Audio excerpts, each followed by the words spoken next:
Assalamualaikum warahmatullahi wabarakatuh.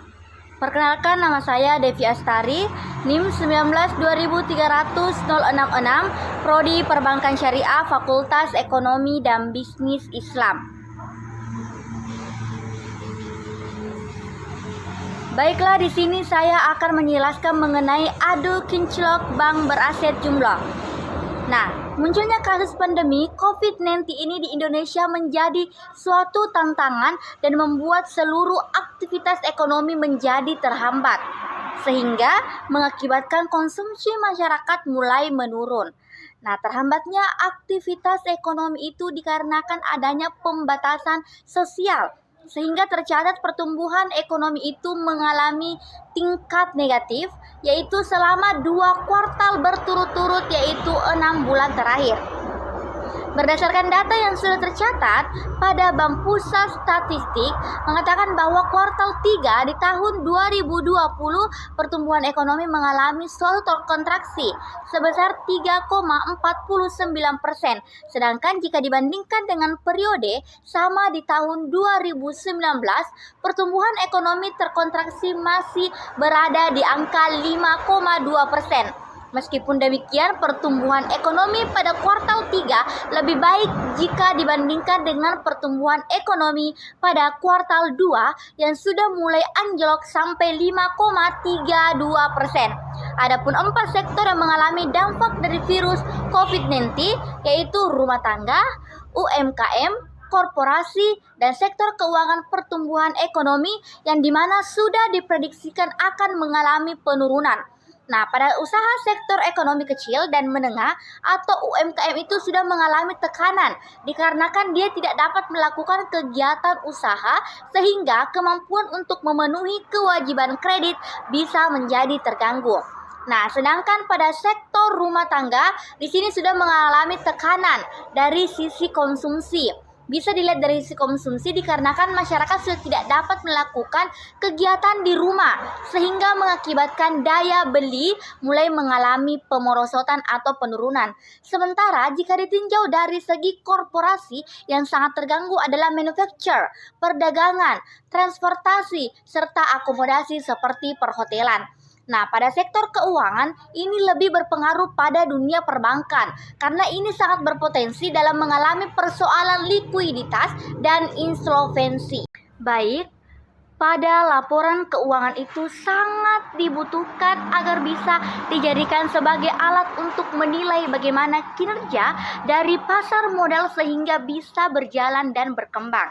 Nah, laporan keuangan ini dinilai untuk bisa dijadikan sebagai suatu gambaran untuk menilai bagaimana kinerja suatu perusahaan. Laporan keuangan itu sangat penting dalam investasi dan saham. Nah, adapun beberapa saham bank yang bagus dan menarik untuk dikoleksi. Nah, diantaranya itu adalah saham bank BRI, BNI, BCA, Mandiri, dan lain sebagainya. Nah, bagi investor maupun calon investor, ini akan laporan keuangan itu akan mampu menjadikannya mereka akan yakin atau tidak untuk memberikan dana investasi tambahan. Nah, investor pada kinerja bank-bank besar ini tentu akan menjadi pusat perhatian utama untuk bisa mengetahui saham bank apa yang menarik untuk bisa dikoleksi. Nah, hingga dia mampu memprediksi seperti apa arah pergerakan IHSG ke depannya mengingat sektor perbankan yang dimana merupakan suatu sektor yang memiliki bobot besar di IHSG. Nah, indeks harga saham gabungan atau lebih dikenal dengan IHSG akan diprediksi menguatkan terbatas menuju level resistensi 5.200 dalam sepekan ke depan. Nah, laju IHSG ini akan bergantung pada investor domestik. Nah, lantaran dalam sepekan terakhir, investor ini akan masing-masing minim sekali melakukan aksi beli, di mana kontraksi ekonomi pada kuartal 2 itu 2020 sudah diekspektasikan oleh pelaku pasar. Dengan demikian, kini investor akan mengalihkan perhatiannya pada pertumbuhan ekonomi pada krusial 3 2020. IHSG akan memiliki level support 4.975,5 dan resistensi 5.279. Data-data ekonomi domestik akan menjadikan perhatian lantaran dapat mendeteksi sejauh mana dampak pandemi COVID-19. Nah, Adapun dampak dan kinerja perbankan dari Bank Rakyat Indonesia atau lebih dikenal dengan BRI, yang dimana merupakan salah satu bank terbesar di Indonesia, di mana total aset BRI ini sudah mencapai 1.447,85 triliun atau naik 10,9% secara tahunan.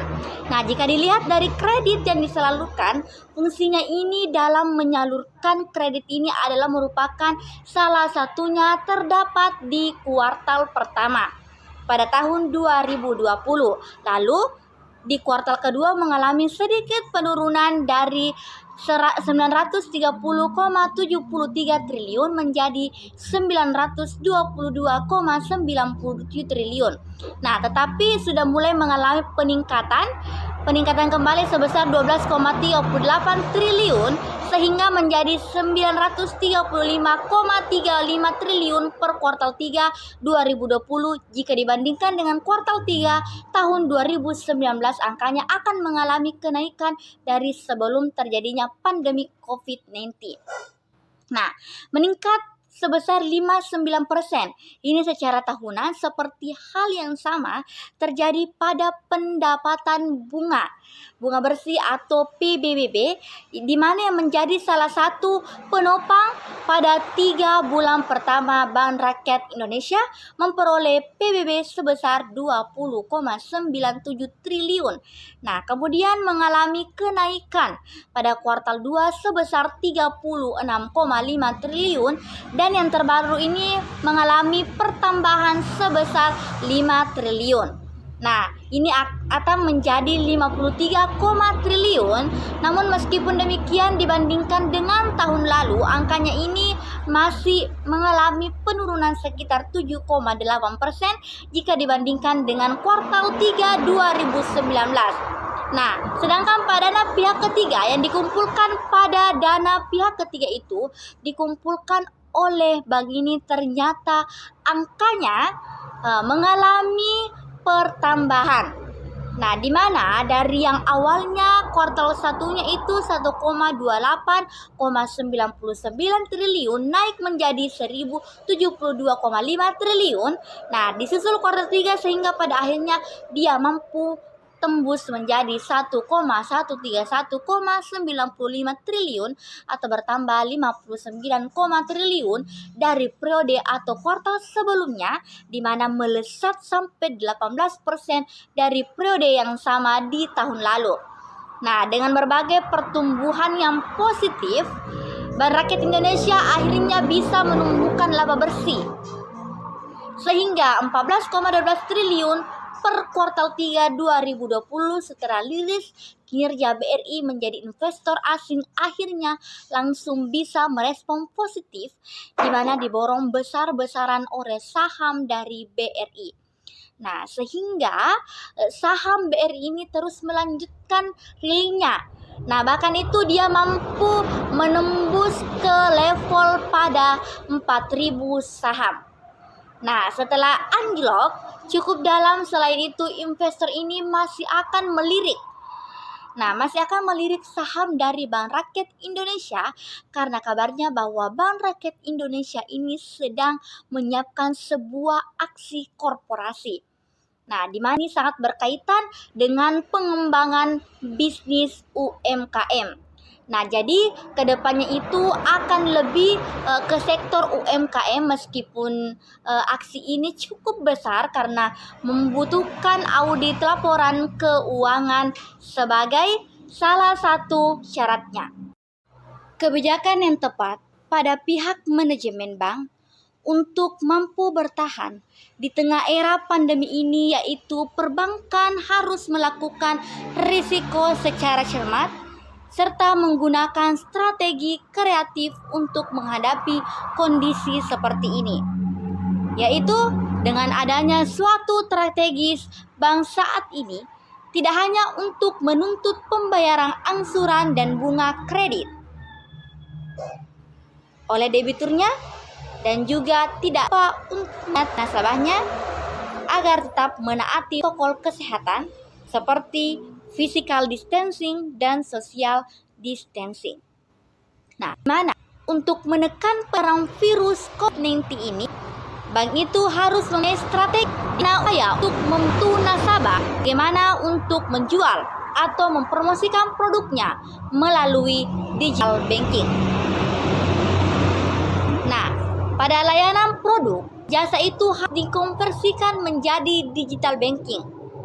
Selain itu, bank juga harus dapat membantu pelaku UMKM binaannya untuk terhubung dengan ekosistem, sehingga dia mampu untuk berjualan secara online. Nah, jika bank ingin keluar dari kondisi keterpurukan, maka sepatutnya bank itu tidak dapat menggunakan metode atau cara-cara yang lama atau dalam memasarkannya suatu produk dan jasanya. Karena itu adalah mengkonstruksikan tatanan atau sistem perbankan yang sudah berjalan selama ini. Maka itu, bank harus segera beradaptasi dengan situasi pandemi COVID-19 sekarang ini, yaitu dengan cara menerapkan strategi-strategi yang baru dan kembali pada jalur kinerja good performance, dengan harapan agar fungsi intermediari bank itu bisa berjalan dengan mulus dan mampu menjadikan pengungkit pertumbuhan ekonomi nasional di Indonesia di era new normal. Mungkin itulah yang sempat saya sampaikan. Lebih kurangnya mohon dimaafkan. Wabillahi taufiq wal hidayah. Wassalamualaikum warahmatullahi wabarakatuh.